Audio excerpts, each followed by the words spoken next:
Okay, welcome to Chapter 8, where we're going to be talking about vaccines, antivirals, and some beneficial uses of viruses. And I'm going to have this lecture split into two parts. In the first part, I'll talk exclusively about vaccines and vaccine development.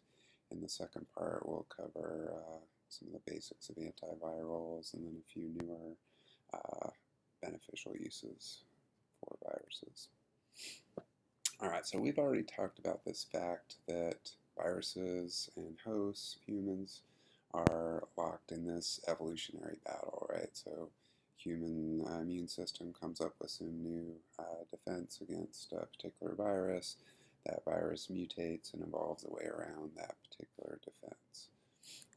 And this is a life or death battle, right? Because all the evidence suggests that viruses are probably responsible for more human death over the time of human history than all other infectious diseases combined. That is pretty staggering and significant.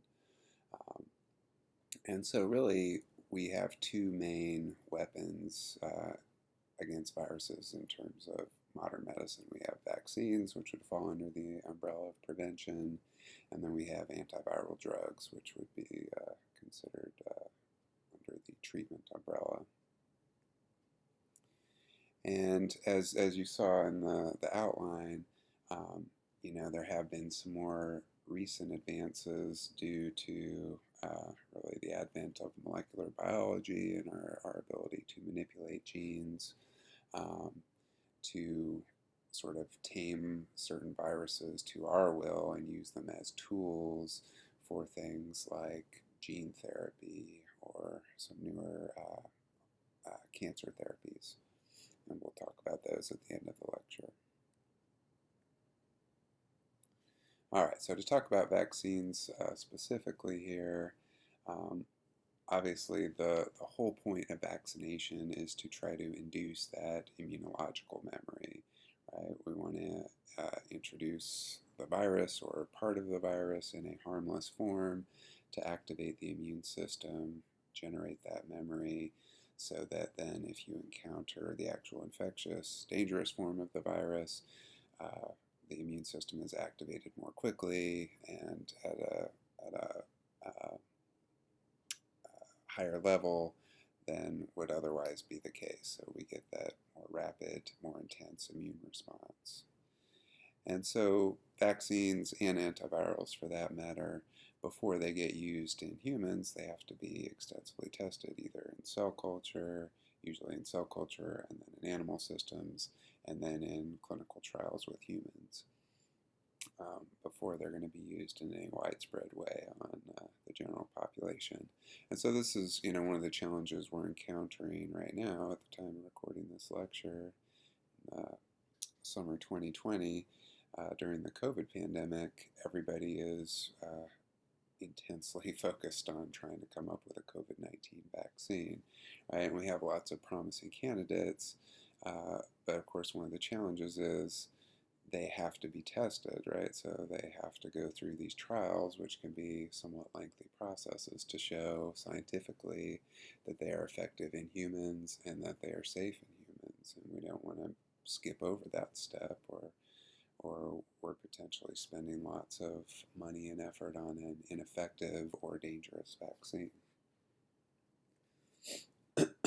All right, so let's talk just a little bit about the history of vaccination, and it's surprisingly actually a very long history. So sort of the very first kind of primitive form of vaccination would be what was called variolation, and that name comes from the fact that we were talking about the variola virus, which caused smallpox, which was an incredibly serious disease, about a 30% mortality rate, which is huge. Just in the 20th century is believed to have killed at least 500 million people worldwide. So very scary, very important virus in terms of human history. And this process of variolation is believed to have originated in ancient China, but basically they would take those smallpox scabs, dried scabs, grind them up, and then either inhale or inject those to introduce them into uninfected people. And, so obviously, from what we know about vaccination, that is a primitive form, right? You are introducing some components of the virus into the human body. This did not offer complete protection, but if you were exposed to smallpox after undergoing variolation, you would very likely have a significantly milder form of the disease. So we would see about a tenfold reduction in the mortality rate. Um, but that being said, you could still get infected and you would still be capable of transmitting the infection to others. So even though it was successful at reducing the number of deaths, it wasn't really doing a whole lot to stem the transmission of that particular virus. This is believed to be a picture of one of the last variolation vials that was being used in India as recently as the early 1970s. So even though this is an ancient process, it was around for a very long time and until fairly recently, for that matter.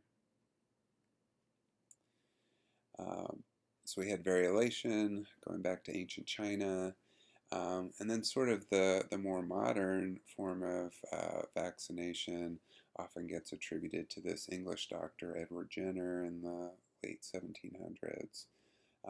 And keep in mind, all of this is before we even knew about the existence of viruses, right? So these are really just sort of techniques that people had stumbled into that seemed to offer some protection against these diseases, but there was no real understanding of what was actually going on. But again, this deals with smallpox. And what Dr. Jenner observed was that milkmaids who would occasionally contract cowpox, so related pox virus that obviously was infecting cows, milkmaids were in close contact and extended contact with those cows. They could come down with cowpox, which was not nearly as serious in humans as smallpox, but would cause these pox-like sores, and you would still get sort of almost like a milder form of smallpox, essentially. Um, what Jenner was able to show was that if you took the fluid from a cowpox sore, injected that into somebody that had not been exposed to smallpox, it would actually protect them from getting smallpox. Um, so even though Jenner is not necessarily believed to have been the first to do this type of vaccination technique, he was really the one that did it on a large scale and brought it to the public's attention and popularized it, so to speak. So he really gets most of the credit. So again, even though he didn't understand what was going on, right, we're taking a closely related virus, introducing that to the immune system, and it was enough to trigger immunity and protection against smallpox. And so even from this very first vaccine, arguably, there have been anti-vaxxers and critics. So this was a cartoon that is showing Jenner injecting people with the cowpox fluid, right, the pox vaccine. And you can see all these people that are getting vaccinated have little cows sprouting from different parts of their body.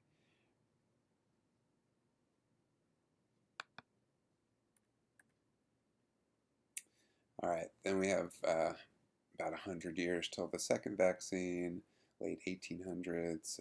Pasteur created a vaccine against the rabies virus. So again, this was still before we understood what viruses were, but we knew that the causative agent of rabies could be transmitted from dog to dog through spinal fluid or spinal cord brain tissue.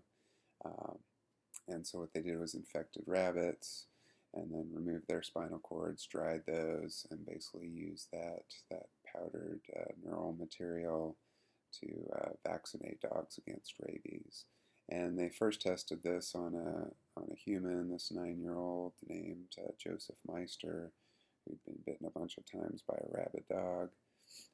There was no treatment for rabies at that time, so it was pretty miraculous when this vaccination allowed him to survive.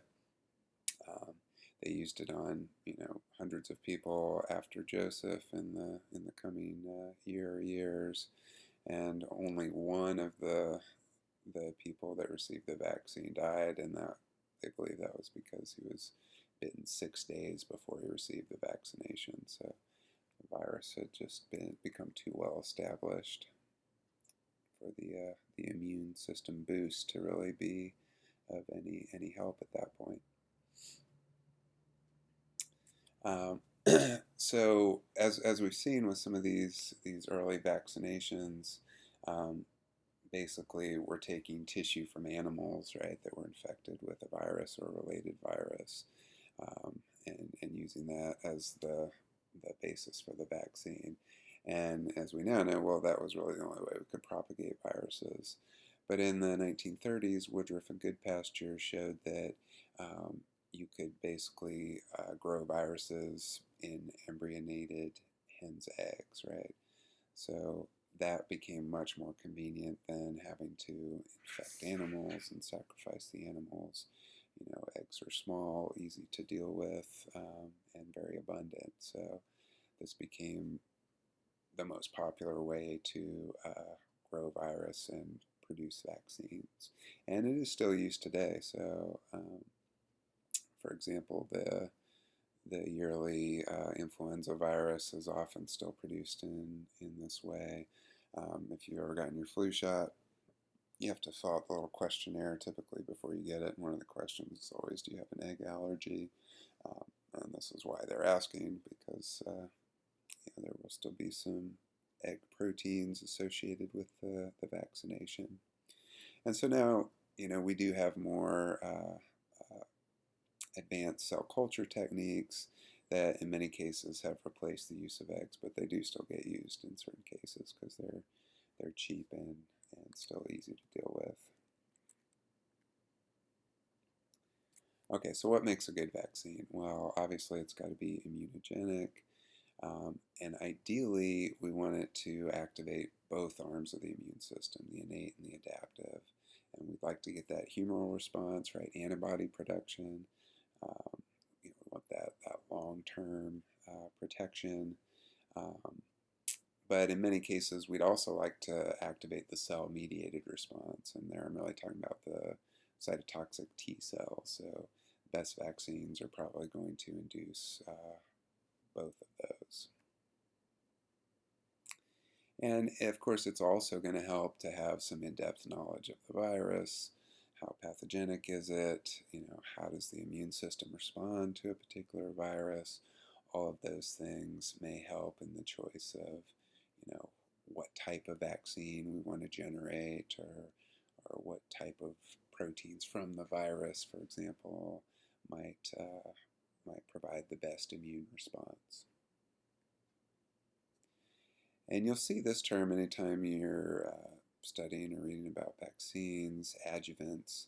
So these are chemicals that get added to a lot of vaccines, and the main job of an adjuvant is to basically trap the antigen in the tissues for a longer time, so prevent it from dispersing so quickly.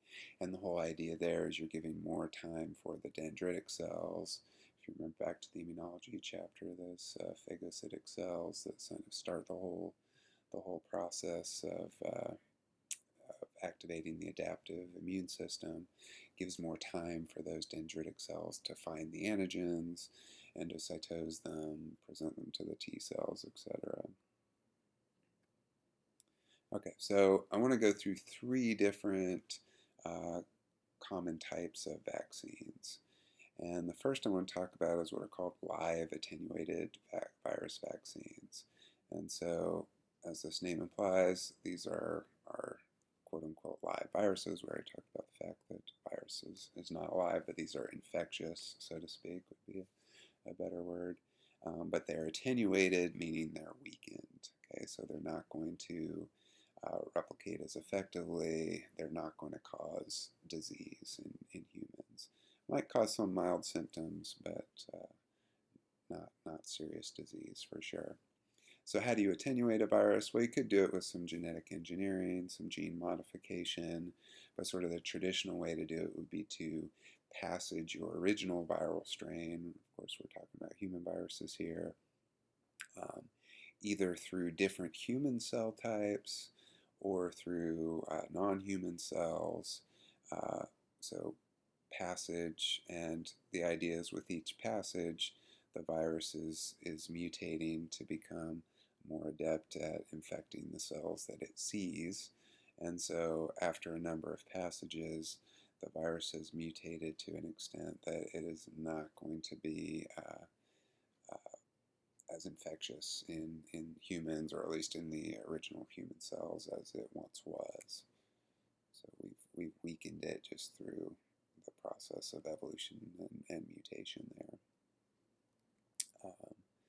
And so live attenuated viruses are great for vaccines because really all the evidence has shown that the more similar the vaccination material is to the original pathogenic virus, the better immune response you're going to get.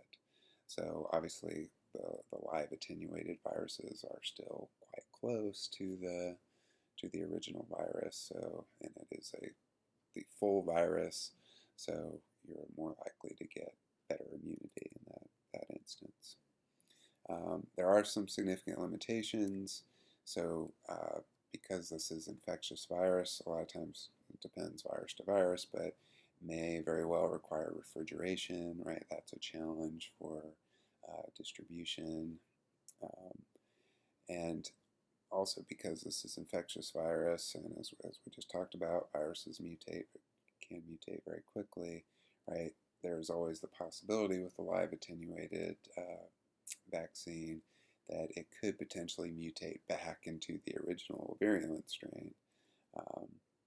So that does happen at some very low frequency, but certainly you would probably not want to use live attenuated vaccines on somebody that was immunocompromised, for example.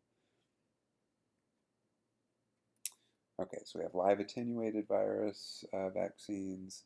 The second common type are inactivated virus.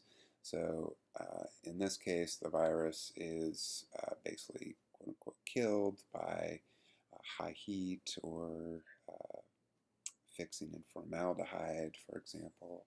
So these are completely non-infectious.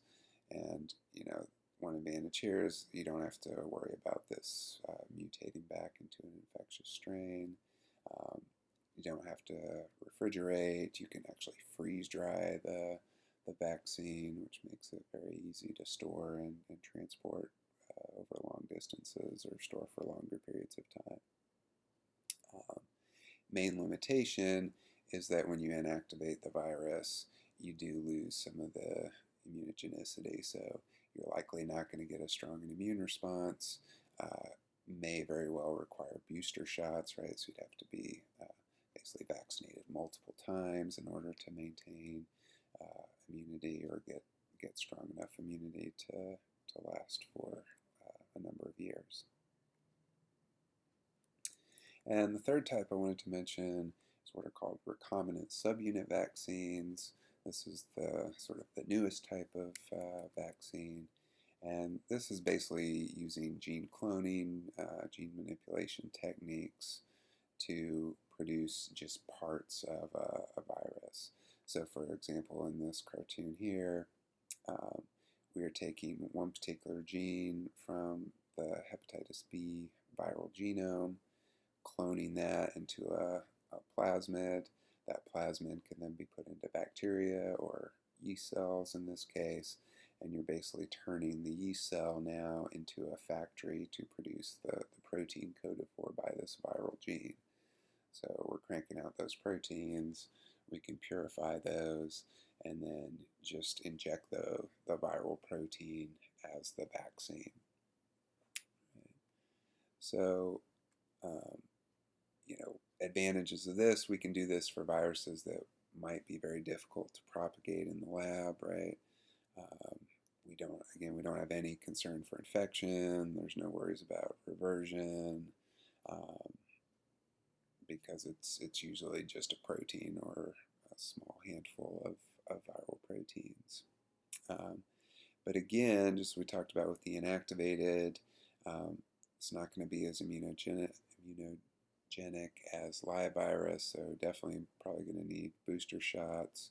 Um, Tends to be more expensive because you need much more training to be able to develop these type of vaccines, much more labor and expertise intensive. But this technology is very widespread now, so I think we will keep seeing the cost coming down, and certainly, um, these kind of techniques are currently being used to try to develop COVID vaccines in many cases. Okay, so we got those three main types of vaccines, and I just want to talk for a minute about the fact that vaccines work, right? With very few exceptions.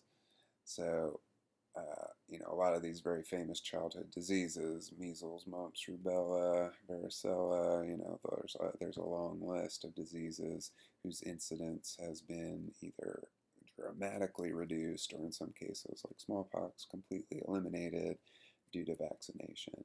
So you're seeing here, number of cases for all these diseases declining over the years due to vaccination efforts.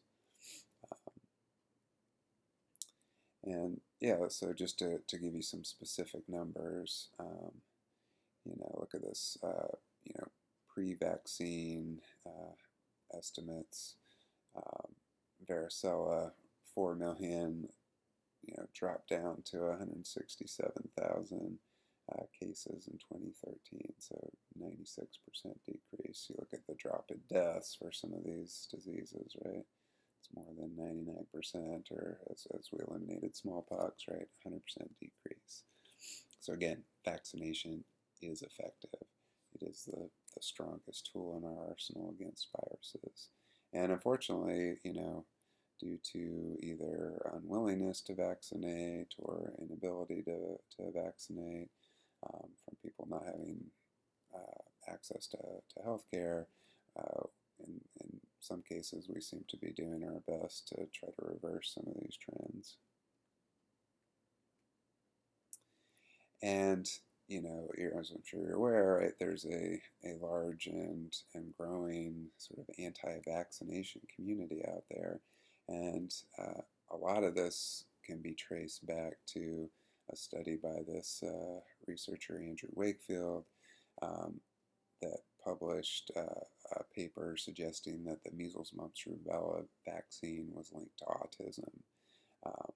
And that article has been debunked many times over. That study has been shown to be completely inaccurate. So, there have been many much larger studies since Wakefield's original work have shown there's no link whatsoever. So that's not to say vaccines are without risk, right? We already talked about if you're dealing with a live vaccine, there is some very, very small possibility that the virus could revert to the infectious form. And, there are obviously other components in vaccines, right? We talked about, egg proteins in the flu virus, for instance. So there may be some other chemical in the vaccine that you could potentially be allergic to or might have some reaction to. But, we look at the incredibly huge number of vaccines that have been given over a long period of time. And it is, so clear that the benefit much outweighs the very minimal risk that vaccines may pose. So, be cautious, be educated, be informed, but the idea that vaccines are bad and, I'm not going to give vaccines to my child because it's going to make them healthier is without scientific basis, I'll put it that way. Okay, so we talked about those three common types of vaccination. I just wanted to mention a couple of newer forms that are out there, and these are DNA vaccines where you're just introducing viral DNA directly into the cells. And the second is what are called recombinant vector vaccines. And this is sort of a modification of the recombinant subunit vaccines that we already talked about. But basically, the variation here is you're taking an attenuated virus, modifying it so that, or engineering it so it includes DNA from uh, the viral antigen that you're trying to generate immunity against, and then introducing that attenuated virus to the immune system. So anyway, there's constantly new technologies are constantly being employed uh, to develop new vaccines. And we have seen some significant progress in the last 20 years. Certainly, our ability to develop vaccines more quickly has been greatly enhanced by some new technologies. I won't go through this, but this just gives you some examples of some of these different vaccine types, and then highlights some of the advantages and disadvantages of each. So I just wanted you to have that for study purposes. And so to finish off this first part, right, the whole point of vaccines, again, is to generate that active immunity, and this would be in contrast to what we consider passive immunity. And you could give somebody passive immunity by basically injecting them with antibodies from a person that had active immunity. So, for example, this gets used for rabies treatments, right? If you were bitten by a rabid animal or potentially rabid animal, of course, they'll give you the rabies vaccine to try and boost your immune response, but they will often purify anti-rabies antibodies from an infected person or infected cells, and use that to try to boost the immune system of the individual that's been bitten. And you may be familiar with this technique because it's gotten a lot of press lately in terms of COVID, right? The idea that we could take antibodies from somebody that's been exposed to COVID and survive that infection, and maybe use it to help people that are having severe infections. All right, I will stop there and we will pick this up in part 2.